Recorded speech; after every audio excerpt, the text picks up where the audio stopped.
लोग का अपने YouTube चैनल पर पुनः एक बार स्वागत करता हूं। इसके पिछले वीडियो में मैंने उत्तर प्रदेश की भौगोलिक स्थिति के बारे में चर्चा किया था, अक्षांशीय एवं देशांतरीय विस्तार के बारे में चर्चा किया था, कुल कितने जिले हैं, विधानसभा की सीटें कितनी हैं, लोकसभा की सीटें कितनी हैं, राज्यसभा की सीटें कितनी हैं, इस सब के बारे में चर्चा किया था।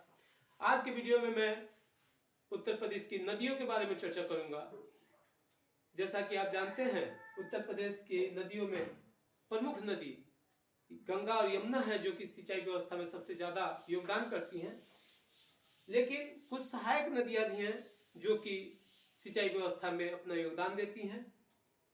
शुरू करते हैं। यमुना नदी उत्तराखंड से निकल के उत्तर प्रदेश और हरियाणा के सीमा को बनाते हुए, सीमा को अलग करते हुए मथुरा जिले से उत्तर प्रदेश में प्रवेश करती है। यमुना नदी की सहायक नदी हिंडन, हिंडन का नाम आपने सुना होगा। हड़प्पा की सभ्यता में भी हिंडन नदी का जिक्र आता है। हिंडन नदी सहारनपुर के नजदीक से निकलकर नोएडा के पास यमुना नदी में मिल जाती है। यमुना की सहायक नदियां जो कि दक्षिणी भारत से निकल के यमुना में प्रवाहित होती हैं, उनमें पश्चिम से पूरब की ओर पहला चंबल नदी।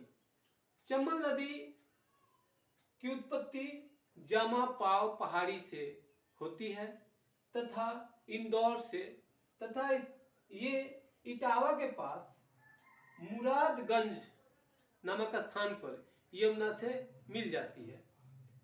सिंध नदी की उत्पत्ति विदिशा जिले के नैनवास गांव के एक ताल से होती है। सिंध नदी मध्य प्रदेश में बहती हुई जगमानपुर नामक स्थान पर उत्तर प्रदेश में प्रवेश करती है तथा जालौन के निकट यमुना में मिल जाती है। बेतवा नदी रायसेन जिला के कुम्हारा गांव से निकल के ललितपुर से उत्तर प्रदेश में प्रवेश करती है तथा हमीरपुर के निकट यमुना में मिल जाती है। केन नदी विंध्याचल के पर्वत से निकलती है तथा बांदा जिले के नजदीक यमुना में मिल जाती है। यमुना की सहायक नदियों में चंबल, सिंध, बेतवा तथा केन प्रमुख हैं। गंगा नदी की उत्पत्ति उत्तराखंड के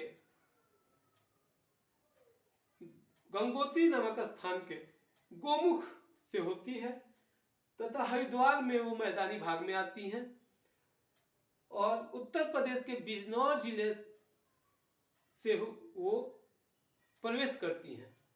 गंगा नदी उत्तर प्रदेश में प्रवेश करने के बाद यमुना से प्रयागराज में मिल जाती है, जिसे संगम कहा जाता है। गंगा नदी की जो प्रायद्वीपीय नदियां हैं जो कि पठारी क्षेत्र से निकल के गंगा में विलीन होती हैं, वो है टोंस। पश्चिम से पूरब की ओर टोंस नदी सतना जिले के निकट कैमूर श्रेणी के पहाड़ियों से निकलती है तथा प्रयागराज से के पास मेजा तहसील के सिरसा नामक स्थान पर गंगा से मिलती है। सोन नदी अमरकंटक की पहाड़ी से निकल के उत्तर प्रदेश के सोनभद्र जिले से प्रवेश करती है तथा उत्तर प्रदेश में प्रवाहित होते हुए बिहार में जाके गंगा से मिल जाती है। गंगा की वैसी सहायक नदियां जो हिमालय की श्रेणी से निकल के गंगा में मिलती हैं, उत्तर की ओर से आके मिलती हैं, पहला रामगंगा। रामगंगा मुरादाबाद से प्रवेश करती है उत्तर प्रदेश में तथा हरदोई के पास गंगा में मिल जाती हैं।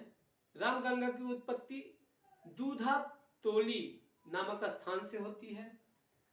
दूसरी नदी गोमती, ये हिमालय की श्रेणी से नहीं निकलती, ये पीलीभीत के नजदीक फुलहर नामक झील से इसकी उत्पत्ति होती है तथा वाराणसी के पास ये गंगा में मिल जाती है। शारदा नदी नेपाल की तराई क्षेत्र से उत्पत्ति होती है तथा घाघरा में मिलती है। घाघरा नदी गंगा की सहायक नदी है। घाघरा की उत्पत्ति नेपाल के तराई क्षेत्र से होती है तथा उत्तर प्रदेश में बहते हुए ये बिहार में जाके छपरा के नजदीक गंगा में मिल जाती है।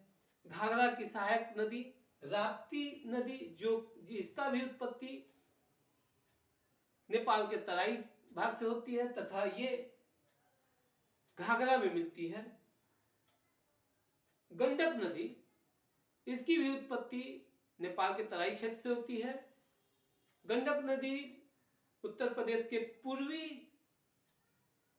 सीमा पर बहते हुए, सीमावर्ती क्षेत्रों में बहती हुई बिहार में पहलेजा घाट के नजदीक जाके गंगा में मिल जाती है।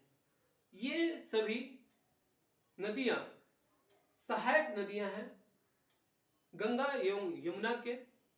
सोन नदी की सहायक नदी रिहंद, रिहंद नामक नदी जो कि जिस पर रिहंद बांध बना हुआ है वो मिर्जापुर में अवस्थित है और रिहंद बांध के पास मानव निर्मित सबसे बड़ा झील बना हुआ है गोविंद बल्लभ पंत सागर झील, मानव निर्मित सबसे बड़ा झील है।